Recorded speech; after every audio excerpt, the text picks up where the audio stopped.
Morning, guys. Out here battling the elements this morning at the farm. Much needed rain, but hopefully it doesn't get too carried away. We've got a really good week ahead of us here of weather coming, front coming in. It's here when you're talking about 30-degree temperatures in Kentucky this time of the year, obviously that's good deer hunting weather, right? Today I wanted to come to you guys to bring this to you. I'm not one that maybe I should do it a little more. I'm not one that really gets on a lot and kind of talks about the products that we use, and this is not a product channel, but over the years I have learned that there's good stuff out there and there's bad, and along with this business that I do comes with finding good stuff and weeding out the bad. And one of the projects that we've been working on and trying to eliminate issues on is the issue of having the issue with some of the feeders. Being from northern Michigan and having the option to feed when we had the option to feed years ago, we fed right on the ground, and the reason for that is we couldn't, our climate up there doesn't allow for the feed to come out of the gravity feeders or the spin caster feeders very well. It gets hung up, it freezes, it clogs. They just have never worked. The batteries go dead because of cold temperatures. So when I came down here, I thought, you know what, I made upright feeders and I put spin caster feeders. Moultrie has these directional spin cast feeders at the bottom, and they're 6-volt batteries, and I thought that was going to be the answer, and it's not, sadly. My plan was to have enough corn in there, and at like 2 to 3 gallons a day, be able to stretch that out like 60 days, so I don't have to go in there. 60 days, so I didn't have to go in there and feed those feeders. But when the spin casters don't work, then you're in there spinning it all the time and trying to get it freed up and resetting it, and this just hasn't worked. I feel like I'm in there more now than I would have been just putting it on the ground.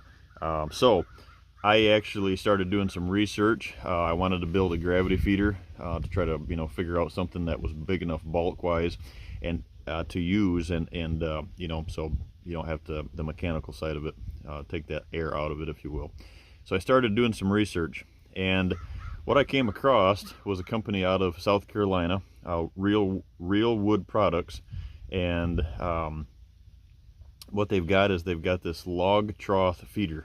And I started doing some research, reached out and talked to one of the owners there, Bo, and it just made sense. It's takes that visual deterrent away from these the deer at these feeders. Now, I'm going to be honest with you. I never realized all summer long. Let's start there. All summer long, had great deer action around the feeders. Obviously, some supplements around them and stuff.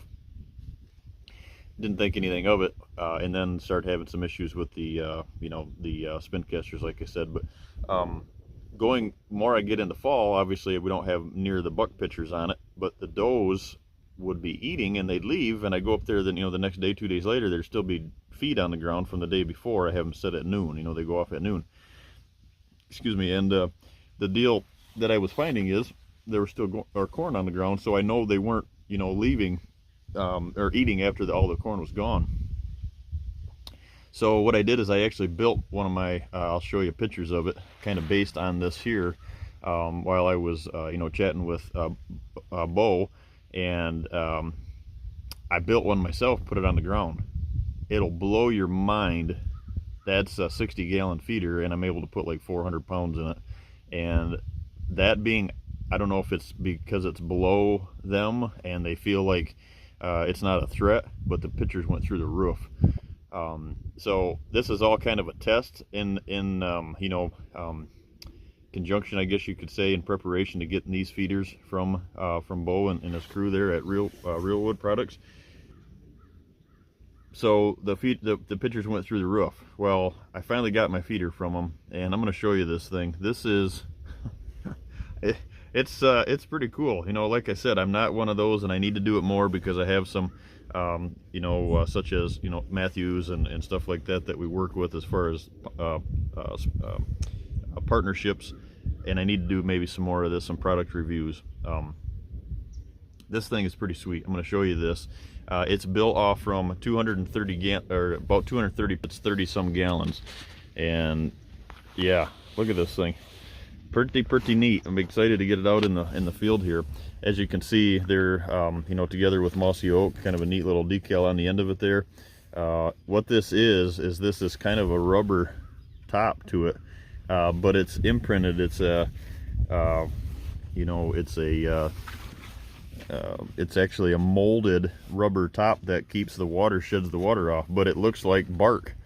And then you've got the, you know, the feed trough there. So what you do, you come up to it and take these, I've got a couple of them off just so I could show you. Take these off, these wing nuts off, pull this cover off, flip that back. What, like I said, that helps shed the water, or does shed the water. And then you've got the feeder lid here. I'm trying to do this one-handed. You got the lid to the feeder there. You get down inside of it, and as you can see, it's got an elevated center, so all the corn is going off the sides, and then it's got just enough openings out the exterior. And if you flip to the outside, it's the trough feature here. It's got just enough to hang up, you know, stop the corn, build that up to put back pressure on it. And boy, I'm pretty excited. The coolest thing to me is that, you know, the barrel, like I was talking to Bo, it'd be nice to have something large, you know, so you didn't have to go in there as often. This thing though, with the cover on it, it just amazes me. I'm just in love with that thing. I seen it on there, and that's the first thing that I kind of caught my eye. But yeah, so this is what it looks like in the back of the truck. I'm going to show it to you. We're going to get it out here in the field, and I'm going to show you what this thing looks like on the ground. And I can only imagine what's going to, we're going to see. I'll do a starting picture here, and when I put it out, and we'll put it out in front of one of the cameras, and we'll see how long it takes to get some critters on it.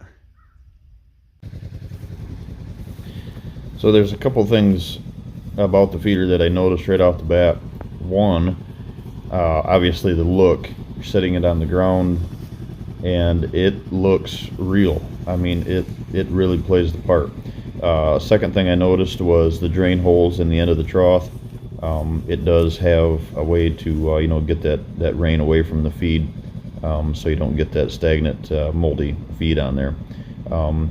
Another thing is here, what you'll see is, as you know, I'm kind of learning how the flap folds off the top, and you're getting, you know, the top exposed. The first thing, probably the most important thing to me that I noticed with a bad back, is you're filling it right on the ground. There's no you know, climbing up the ladders and, you know, taking the risk of getting hurt. You're putting that feed you know, right to the bag to the feeder itself, and you know, taking that risk out of there, and saving your back for sure. So I found the feeder to hold 200 pounds. I think it all depends on how the feeder is sitting. They say up to 230 pounds. I got it to hold 200 pounds pretty level. Time test, hung it at 12:29 and in the afternoon, and at about 11 o'clock that night. I just shot at 11 o'clock, bam, we had deer on it. So real product, guys, a game changer in the industry. Look them up. Real Wood Products. You will not be disappointed. Let them know we sent you. Thanks.